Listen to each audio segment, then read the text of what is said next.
Hello MS family, কেমন আছো তোমরা সবাই? আমি চলে এসেছি আবার একটা নতুন ভিডিও নিয়ে। আমি বেশ আছি, বিন্দাস আছি। তো চলো বন্ধুরা, আজকে সারাদিনটা তোমাদের সাথে শেয়ার করা যাক। আশা করি তোমাদের ভালো লাগবে। তো সকালবেলা ঘুম থেকে উঠে যেটা করছি সেটা হচ্ছে চা। ঘুম থেকে এইমাত্রই উঠলাম, বেশিক্ষণ একটা উঠিনি, জাস্ট উঠে সোজা চলে আসলাম ব্রাশ করে চা বসাতে। তো এখন চা করে নেবো, আর তারপরে চাটা খাওয়ার পর তারপর তো শুরু হবে সারাদিনের কাজকর্ম। তবে আজকের দিনটা মানে ভালো কেটেছে। তবে একটুখানি সকালের দিকটা একটুখানি অন্যরকম, তোমাদের সাথে সেটা শেয়ার করব। আর ভিডিও টাইটেল থাম্বনেল দেখে তো বুঝতে পেরে গেছো কিছু একটা ঘটেছে। তো চলো সেটা আস্তে আস্তে দেখতেই পাবে। আর এই টাটা টি গোল্ডটা শেষ হলে পরে বাঁচি, কারণ আমার না টাটা টি গোল্ড খুব একটা ভালো লাগে না খেতে। একঘেয়ে হয়ে গেছে বড্ড, কারণ এত খাওয়া খেয়েছি টানা কয়েক বছর, আর ওই জন্য আর ভালো লাগে না। এখন একটুখানি দোকানে গেলে পরে না একটুখানি অন্য অন্য কোনো চা আছে কিনা একটুখানি দেখি। তো সেটাই, যাই হোক চলো, সকালের লাল চা আর তার সাথে দুজনের জন্য নিয়ে নিয়েছি বিস্কুট। আর এই যে আমার সোনামা ঘুম থেকে উঠে ব্রাশ করেছে, ব্রাশ করে পড়তে বসেছে, আর একেবারে বইয়ের মধ্যে মুখ ঢুকিয়ে পড়ছে। দেখেছো তো, মুখ তুলছে না, কী যে পড়ছে সে ওই জানে। যাই হোক, চা খেয়ে নিলাম, আর চা খাওয়ার পর এখন গুটি গুটি পায়ে যাচ্ছি হচ্ছে পাড়ার মুদিখানার দোকানে। নিয়ে আসবো কিছু, ব্রেকফাস্টের ব্যবস্থা করতে হবে, দুপুরের খাওয়া রান্নাবান্না রয়েছে। তো দেখি চলো কি কি আনা যায়। আর এই যে মন্দিরটা দেখছো, মন্দিরের পেছনেই ছিল দোকান, আর এই যে দোকান থেকে আমি অনেক শপিং করে নিয়েছি। তো সমস্ত কিছু নিয়ে এখন আমি সোজা বাড়ি।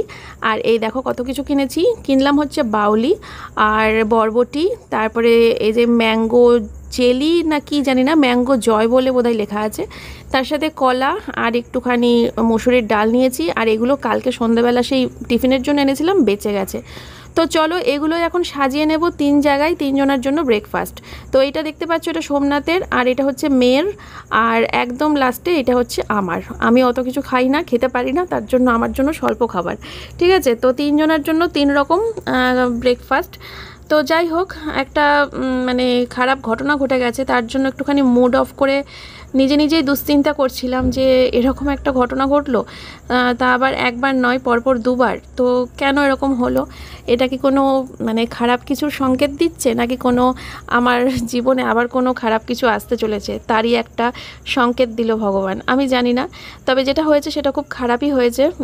সেটা মানে একবার নয়, দুবার হয়েছে। আর তার ফলাফল হিসেবে আমি হাতটাও কেটেছি। এই যে দেখো আমার হাত কাটা, একটা জায়গায় নয়, আমার হাতে 3 জায়গায় হাত কেটেছে। এই যে এখানে তো কেটে রক্ত বেরোচ্ছে, আর তার সাথে আরও এই যে এখানে একটা, আর তার পাশে আরও একটা রয়েছে। তো 3 জায়গায় কি হয়েছে চলো তোমাদের সাথে এবার শেয়ার করব, কেন আমার হাত ফাত কেটে এই অবস্থা হয়েছে। আর বলো না, সবার প্রথমে বলি গতকালকে সন্ধ্যাবেলার ঘটনা। গতকালকে সন্ধ্যাবেলা তোমরা দেখেছিলে গতকালকের ব্লগে 2টো কাচের গ্লাস কিনেছিলাম। সেই কাচের গ্লাস দুটো নিচেই ছিল, তো আমি জানি না, আমি হাঁটতে গিয়ে এক শট দিয়েছি, আর ওই কাচের গ্লাস দুটো ছিটকে পড়েছে নিচে উঠোনে, আর পুরো টুকরো টুকরো হয়ে গেছে, গুঁড়ো গুঁড়ো হয়ে গেছে। কাচের গ্লাসটা পুরো ভেঙে ফেলেছি, 2টো কাচের গ্লাসই একসাথে ভেঙে ফেলেছি। তারপর সকালবেলা ঘুম থেকে উঠে যখন জানলা খুলছিলাম, এই সব ঘরের জানলাগুলো তো খোলার পর যখন বড় ঘরের জানলাটা খুলতে যাচ্ছিলাম, কিছুতেই খোলে না, খুলছে না। তো একটুখানি মানে প্রেশার দিয়েই খুলতে গেছি, আর জানলা গেছে টুকরো টুকরো হয়ে, আর সমস্ত কাঁচ আমার হাতে, চোখে, মুখে, জামায় ভরে গেছে, পুরো বিছানা ভরে গেছিলো কাঁচে।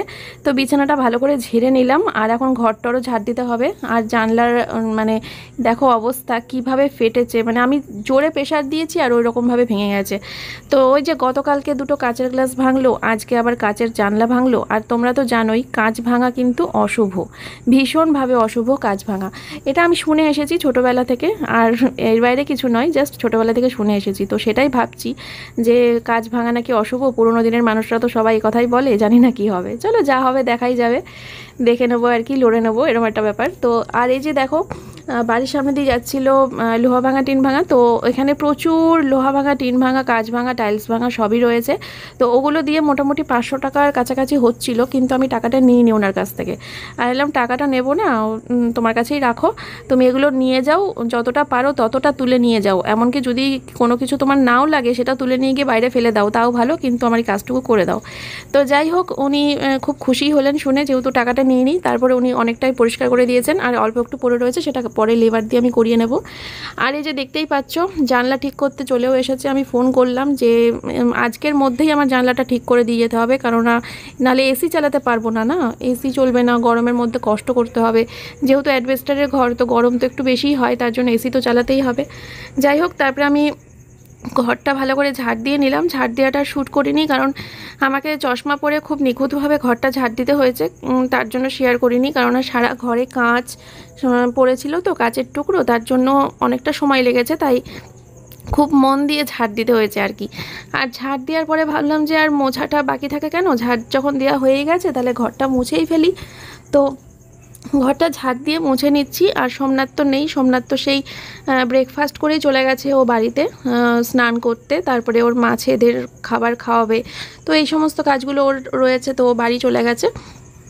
আর মেয়ে এখন টিভি দেখছে, আর আমি এখন ঘরটর ঝাড় দিয়ে ঘর মুছে চলে এসেছি সোজা বাসন মাজতে। বেশ কটা বাসন পড়েছিল, ওই রাত্রেবেলা খাওয়ার পরে যে বাসনগুলো বেরোয় না, সেগুলো আর রাতে শোয়ার আগে আর মাজতে ইচ্ছা করে না, মনে হয় যেন ঘুম থেকে উঠেই মেজে নেব, তার জন্য রাতে শোয়ার আগে আর মাজি না। আর বেশ কটা বাসনই জমে যায়, কারণ রাতের খাওয়ার বাসন, তারপর সকালে চায়ের বাসন, ব্রেকফাস্টের বাসন অল্প কটা জমে যায়, তো সে কটা আমি মেজে নিই। আর বেশ স্বল্প বাসনের মধ্যে কত সুন্দর গুছিয়ে সংসার করা যায়, সেটাই ভাবছি এখানে এসে থাকতে থাকতে।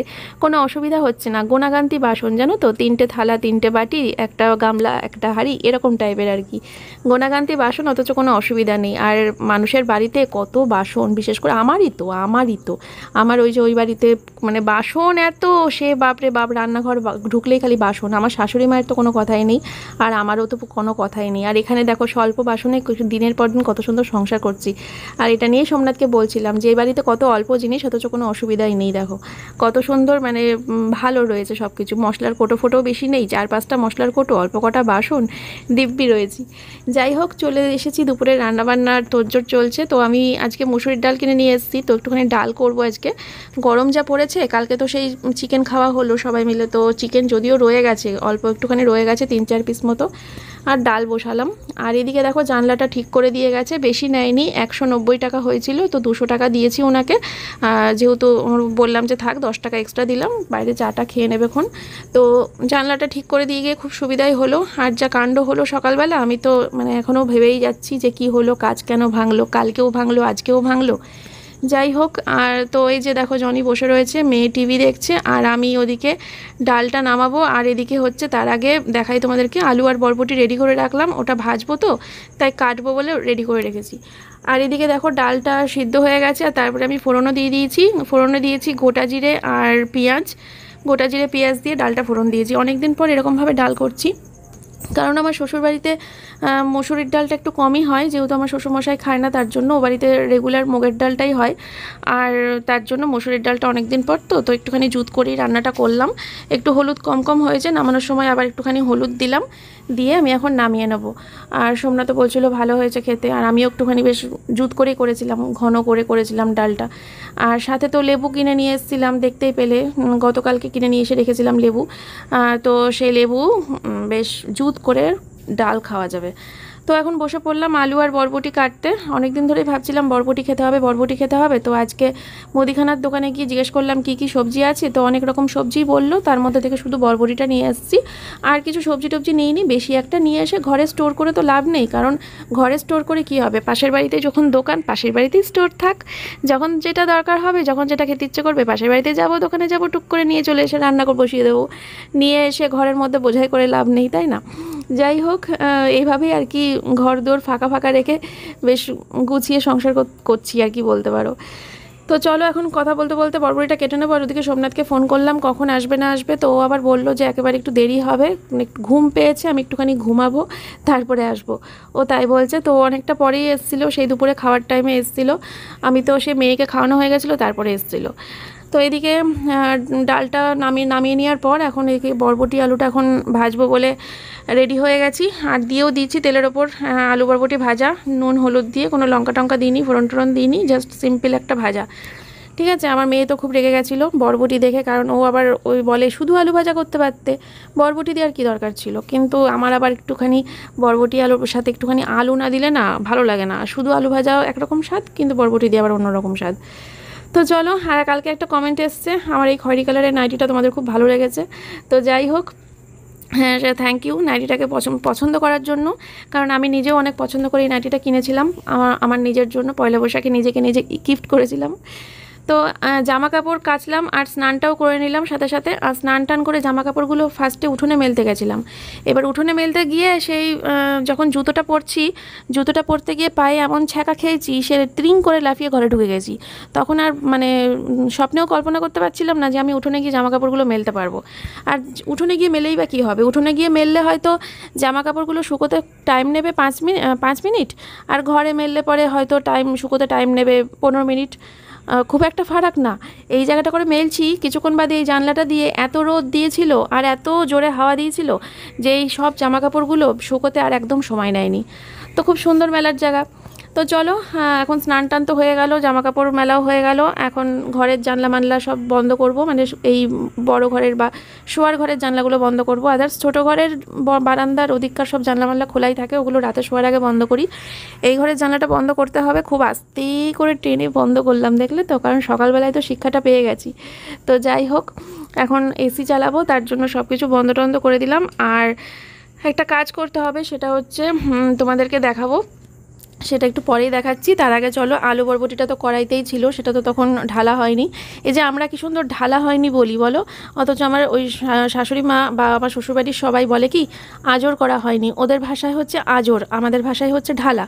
তো যাই হোক, এই যে এই কাজটা, যেটা একটা বড় কাজ তোমাদেরকে বলছিলাম করতে হবে, সেটা হচ্ছে দেখো বাবার আলমারি থেকে না একটা বাবার লুঙ্গি বের করে নিয়েছি, লুঙ্গি বা ধুতি যাই বলো।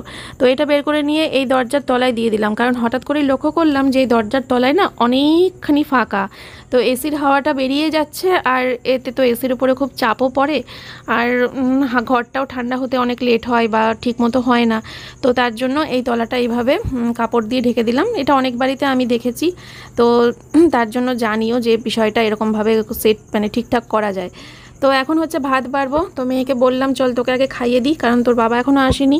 ওর বাবা আসলে পরে তারপরে ওর বাবার আমি বসবো খেতে। ওর বাবা আসছে, কিছুক্ষণের মধ্যেই আসবে, চলে আসবে, ফোন করেছিলাম। তো চলো এখন মেয়ের ভাত বাড়বো, আর ওইদিকে ডাল বরবটি আলু ভাজা। আর মেয়ে তো লেবু খায় না, ডালের মধ্যে লেবু দিলে পরে ভাত টক টক হয়ে যায়, আমার মেয়ে খেতে পারে না, তার জন্য লেবুটা শুধু আমি আর সোমনাথই খাবো। আর এদিকে মেয়েকে দেবো ওই আলু বরবটি ভাজা, ডাল, আর হচ্ছে ওই মাংস বেঁচে গেছে গতকালকের, বললাম তোমাদেরকে। তো ওই 4 পিস না 5 পিস মতো বেঁচে আছে, ওখান থেকে 2 পিস মেয়েকে দেবো, তাহলে একটু মেয়ে খুশি হয়ে যাবে, ভাতটা একটু তাড়াতাড়ি খেয়ে নেবে, তো আর ঝামেলা করবে না। আর জনিকেও খেতে দিয়ে দেবো এখনই। আর দেখো জনি জল খাচ্ছে, জনি যে সারাদিনে কতবার জল খাচ্ছে, অনেকবার খাচ্ছে। আমি ফ্রিজ থেকে মাঝে মধ্যেই জল ঢেলে ঢেলে দিচ্ছি ওর বাটিতে। ঠান্ডা জলটা খেলে পরে বেশ আরামও পাবে, কারণ ওদের তো গরমে বেশি কষ্ট না, গা ভর্তি লোম। আমাদের তো তাও একরকম, কিন্তু আমি ওদের কথা ভাবি যে আমাদের গায়ে যদি এই রকম লোম থাকতো তাহলে আমাদের কি অবস্থাটা হতো। কিন্তু আবার এটাও ভাবি যে ওরা এইভাবে অভ্যাস হয়ে গেছে। আমাদের মনে হচ্ছে যদি এত লোম নিব ওদের কষ্ট হচ্ছে, কিন্তু আদৌ হচ্ছে কিনা আমি জানি না। কিন্তু জিভ বের করে যখন হাঁপায় তখন মনে হয় ওটা খুব কষ্ট হচ্ছে। যাই হোক, চলো তোমাদের সাথে কথা বলতে বলতে মেয়ের ভাতটা বাড়া হয়ে গেছে, মেয়েকে এখন খাইয়ে দিই, আমরা দুজন খাবো, ও আসলে দিয়ে একটু শোবো। তো উঠে পড়েছি বন্ধুরা, ঘুম থেকে উঠে পড়েছি, আর হাতে নিয়েছি 100 টাকা, মানে 2টো 50 টাকার নোট আছে ওখানে, নিয়ে যাচ্ছি হচ্ছে দোকানে। এই সকাল বিকেল দুবেলা করে দোকানে যেতে হয়, কেননা আমি ঘরে কিছু স্টোর করি না, মানে একবারে মাল মশলা সব কিনে যদি ঘরে ঢুকিয়ে দেওয়া যায় তাহলে পরে কিন্তু দুবেলা দোকান যেতে হয় না। আমি সেটা করি না। পাশের বাড়িতে দোকান হলে একটুখানি সুযোগের সদ্ব্যবহারটা করি আর কি, দিনে 2বার করে যাই, একটুখানি নিজেরও বেরোনো হয়, আর বেশ টাটকা জিনিসগুলো কিনে খাওয়া হয়, ঘরে স্টোর করা হয় না, এই দোকানেই স্টোর সব কিছু। তো চলো এখন কি নেব দেখি। আর এটা হচ্ছে আমার বান্ধবীর বাড়ি, মানে বান্ধবীর বাড়ির দোকান আর কি। বান্ধবী তো শ্বশুরবাড়ি যদিও 2টো বাড়ির পরেই, তো যাই হোক ও তো শ্বশুরবাড়িতে আছে, ওর সাথে তো দেখা হলো না আমার, আর তোমাদের সাথে দেখা করানো হলো না। তো এই যে নিয়ে নিয়েছি কি দেখো, নতুন একটা চায়ের প্যাকেট, কি তাজ না তাজা চায়ের প্যাকেট, 2টো ব্যাটারি, তেঁতুল, একটা সার্ফের প্যাকেট, আর এর মধ্যে রয়েছে হচ্ছে তাল মিশ্রি, আর এই যে একটা থামস আপের বোতল পেয়েছি, সেটাও নিয়ে নিয়েছি। সোমনাথ তো ভালোবাসে, আমি ভালোবাসি, মেয়েও ভালোবাসে। তো এখানে দেখো চা করে নিয়েছি, বিস্কুট নিয়ে নিয়েছি, আর এদিকে তেঁতুলটা আর মিশ্রিটা ভিজিয়ে রাখলাম। এখন তো সন্ধ্যাবেলা এটা খেয়ে না ঠিক মানে তৃপ্তিটা আসবে না, যে তৃপ্তিটা দুপুরবেলা করে খেলে আসবে। তো তার জন্য আমি এটা ভিজিয়ে রেখে দিলাম, কালকে দুপুরবেলা খাবো, ঠিক আছে, শরবত বানাবো দিয়ে খাবো। তো মেয়ের খাওয়া হয়ে গেছে, মেয়ে সন্ধ্যাবেলা একটু টিফিন খেয়ে নিয়েছে, আর তারপরে এখন মেয়ে যাচ্ছে হচ্ছে পড়তে, ওর ম্যাডাম এসে ওকে নিয়ে গেল। আমিও বললাম যে যাও ওকে নিয়েই যাও তোমার বাড়িতে, একটুখানি ওর অন্যরকম লাগবে, কারণ এখানে তো পড়তেই পারবে, আর তোমার বাড়িতে যাওয়ার সুযোগটা ছাড়ি কেন, চলো তোমার বাড়িতেই পাঠিয়ে দিই, আমরা একটুখানি ঘুরে আসি। তো মেয়েকে পাঠিয়ে দিলাম, ম্যাডামের বাড়িতে পড়তে চলে গেল, আর আমি আর সোমনাথ এখন একটুখানি বেরোবো। একটুখানি রেডি হয়ে নিয়েছি, সে একটুখানি হালকা করে সাজুগুজু করে নিয়েছি, বেশি কিছু তো এই বাড়িতে এনে রাখিনি, সিঁদুর ছাড়া আর পাউডার ছাড়া লিপস্টিক ছাড়া, তো সেটা দিয়ে হালকা করে একটু সাজুগুজু করে নিলাম রাস্তায় বেরোনোর জন্য। তো চলো এখন যাবো কোথায় আমি নিজেও জানি না, শুধু জানি একটুখানি বাইরে বেরোতে হবে, হাওয়া বাতাস গায়ে লাগাতে হবে, ব্যাস এইটুকুই জানি। আর এই যে আমার সেই প্রিয় আয়নাটা, কিন্তু আয়নাটার মধ্যে এখন কারেন্টের যে কানেকশনটা না, এই লাইটগুলোতে জ্বলে, সেটা এখন জ্বালাতে পারছি না, কারণ ফ্রিজ চলছে তার জন্য, আর এখানে একটাই পয়েন্ট, তো ফ্রিজ চলছে বলে এই লাইটগুলো জ্বালানো যাচ্ছে না। ঠিক আছে, সমস্যা নেই। তো চলো বেরিয়ে পড়লাম, আর এখন এই আমাদের পাড়া ছাড়লাম, পাড়া ছেড়ে মিশন গেট দিয়ে যাব হচ্ছে ঘুরতে। আর এই যে কবরস্থান, আমার খুব ফেভারিট একটা জায়গা, এখানে আসলে পরে একটা আলাদাই মনে শান্তি লাগে, আমার বেশ মনটা শান্ত হয়ে যায় কবরস্থানের দিকে যখন আমার চোখটা পড়ে, ভীষণ ভালো লাগে গো, ভীষণ ভালো লাগে। তো বাড়িতে যাওয়ার মানে ঘুরতে যাওয়ার পথে ভাবলাম যে একটুখানি মার সাথে দেখা করি। মা আজকে দুপুরবেলা ফোন করেছিল, মেয়েকে যখন খাওয়াচ্ছিলাম, মার সাথে প্রায় আধ ঘন্টা ফোনে গল্প হয়েছে। তো ভাবলাম কি যে মার সাথে একটু দেখা করে যাই, কদিন ধরে তো মাকে দেখিনি, মনটা কেমন লাগছিল। তো মাও খুব খুশি হয়েছে, আমি তো দরজায় এসে বলছিলাম কে গো বাড়িতে কেউ আছো নাকি, মা বলছে ওরে ঢঙি রে আসো বসো। তো মার কাছে গিয়ে বেশ কিছুক্ষণ বসে গল্প করলাম, আর মা দেখো কত কিছু পেয়েছে, তাই মা আমাকে দেখাচ্ছে। মানে বাবার আজকে বাৎসরিকের কাজ ছিল, তো সেই বাৎসরিকের কাজে গিয়ে বাবা ওইগুলো সব পেয়েছে, তেল সাবান, তারপরে একটা পেস্ট, তারপরে প্রচুর সবজি, তারপরে প্রচুর মশলা পেয়েছে, তেল পেয়েছে সর্ষের তেল। তো সেগুলো সব মা আমাকে দেখাচ্ছে, দেখো মা আমাদের কত দিনকার বাজার, এগুলো সব আমি খাবো, হ্যাঁ তুমি ও বাড়ি গিয়ে বসে আছো, এগুলো সব আমি খাবো, এই সবই বলছিল মা আমাকে। তো আমি আবার বললাম যে না না, আমি একটু কটা দিন থেকে আসি, যখন খুব খুব খুব কষ্ট হবে তখন চলে আসবো, আর যতক্ষণ না খুব খুব খুব কষ্ট হচ্ছে ততক্ষণ আসবো না। শুনে না মা খুব রেগে গেছে, বলছে ও আচ্ছা আচ্ছা ঠিক আছে, দিয়ে মার মুখটা পুরো ছোট্ট হয়ে গেছিলো। তো যাই হোক, মা এখন এগুলো সব গুছিয়ে রাখবে এখন। আর আমরা এখন বেরিয়ে গেলাম, তারপরে ওখান থেকে সোজা ঘুরতে। তো এখন দেখো যাচ্ছি মাঝদিয়ার ব্রিজ থেকে একটু গ্রামের দিকে যাব, আর যে এলাকাটায় যাচ্ছি না সেই এলাকাটা খুব একটা ভালো না, মানে একটুখানি কি বলবো, ভালো না, এখানকার একটুখানি রিপুটেশন খারাপ আছে। তো তার জন্য সোমনাথ আমাকে খুব একটা এই দিকটা করে নিয়ে যেতে চায় না, যখনই ঘুরি আমরা লোকালিটির মধ্যে ঘুরি, কিন্তু এই গ্রামটাতে আমাকে খুব একটা নিয়ে যেতে চায় না। ওকে বলি অনেকবার, কিন্তু ও বলে যে না এখানকার এই পাড়াটা ভীষণ খারাপ, ভীষণ বাজে একটা এরিয়া, এখানে তো মেয়ে মানুষ নিয়ে রাত্রিবেলা করে বেরোনো ঠিকই না। কিন্তু তবুও অনেক জোর করার পর, অনেক বায়না করার পর ও আজকে আমাকে নিয়ে যাচ্ছে। আর এখানে দেখো এই এলাকাটা যে খারাপ তার প্রমাণটাই দেখো, মানে একটা ছোটোখাটো পুজো, সেই ছোটোখাটো পুজোতেও 30-40 জনের ওপরে পুলিশ, মানে ওরা পুলিশ, মানে এরা অনুষ্ঠানটা করবে, পুলিশ নিশ্চিন্তে বাড়িতে মানে অফিসে কাজ করতেও পারবে না, এখানে এসে এদেরকে দেখতে হচ্ছে, পুরো জিনিসটাকে গার্ড দিতে হচ্ছে। তো বেশি একটা বড় সড়ো পুজো নয়, ছোটোখাটো পুজো মায়ের, তো মায়ের দর্শন নিয়ে নিলাম, এই একটা ভালো। দেখো অন্যান্য দিন আসা হয় না এতবার করে বলার পরেও, কিন্তু আজকে আসাও হলো আর মায়ের দর্শনটাও পাওয়া হলো। আর এখানে দেখতে পাচ্ছ প্রচুর প্রচুর প্রচুর পুলিশ রয়েছে, মানে সামনে রয়েছে প্রচুর পুলিশ, একদম পিছনে রয়েছে প্রচুর পুলিশ, আবার মাঝখানেও রয়েছে প্রচুর পুলিশ। মানে এলাকাটা এতটাই খারাপ যে একটা ছোটোখাটো অনুষ্ঠানেও 30-40 জন পুলিশ আসতে হয়েছে। তো তবু আমরা এই এলাকাটাতে ঢুকলাম অনেক দিন পর, বেশ ভালো লাগে। কেন বলো তো, ভালো লাগার কারণও আছে। আমাদের এই লোকালিটিতে যখন ঘুরি না, প্রচুর আলো, প্রচুর মানুষজন, প্রচুর লোকজন, প্রচুর চিৎকার চেঁচামেচি হট্টগোলের মধ্যে দিয়ে আমরা ঘুরি যেখানেই যাই। কিন্তু আমি যে ওকে রাস্তাটায় নিয়ে যেতে, মানে আমি ওকে যেরকম বলছিলাম পরিবেশ, যে কোনো মানুষ থাকবে না, কোনো আলো থাকবে না, কোনো আওয়াজ থাকবে না, এরকম কোনো রাস্তা নিয়ে চলো, তো সেইটাই একমাত্র পাওয়া যায় এইখানে আসলে। তো দেখতেই পাচ্ছ কীরকম ঘুটঘুটে অন্ধকার, আর দুপাশে ঘন জঙ্গল, আর মাঝখান দিয়ে রাস্তা, মানে যতটা ভয়ঙ্কর ততটাই সুন্দর। তো রাস্তাটা ভয়ঙ্কর সুন্দর বলতে পারো। আমার তো ভীষণ ভালো লাগে, এখানে কোনো আওয়াজ নেই আশেপাশে, জানো তো, একেবারে নিঃশব্দ একটা এলাকা। আর চারিদিকটা পুরো দেখো কীরকম, অনেক দূরে দূরে দূরে দূরে একটা করে করে বাড়ি, অনেক দূরে দূরে। এলাকাটা সত্যি ভীষণ অন্যরকম, একেবারে গা ছমছম করার মতো, আর অনেক খারাপ, মানে কি বলবো, ইতিহাসও আছে এই পাড়ায়। যা সোমনাথের কাছে যেটুকু শুনলাম সেটুকুই তোমাদের সাথে শেয়ার করলাম। তো চাঁদটা হেভি লাগছে দেখতে, এরকম একটা অন্ধকার ঘুটঘুটে জঙ্গলের মধ্যে রাস্তা, সেখানে চাঁদের আলো, একটা দারুণ দারুণ ব্যাপার। আর বেশ একটা ঠান্ডা ঠান্ডা হাওয়াও দিচ্ছে। তো আর বেশিক্ষণ ছিলাম না, বেশ এইটুকুই ঘুরে আমরা চলে এসেছিলাম আমাদের লোকালে।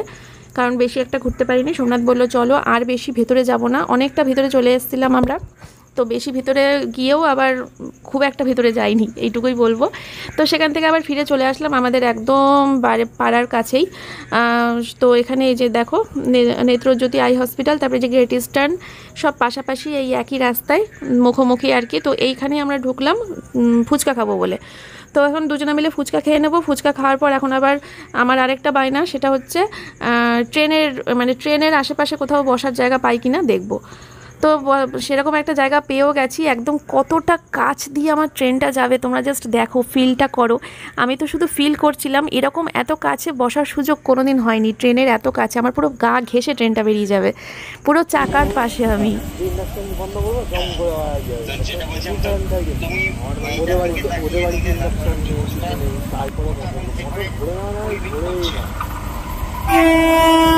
আমরা এখন একসঙ্গে রয়েছি।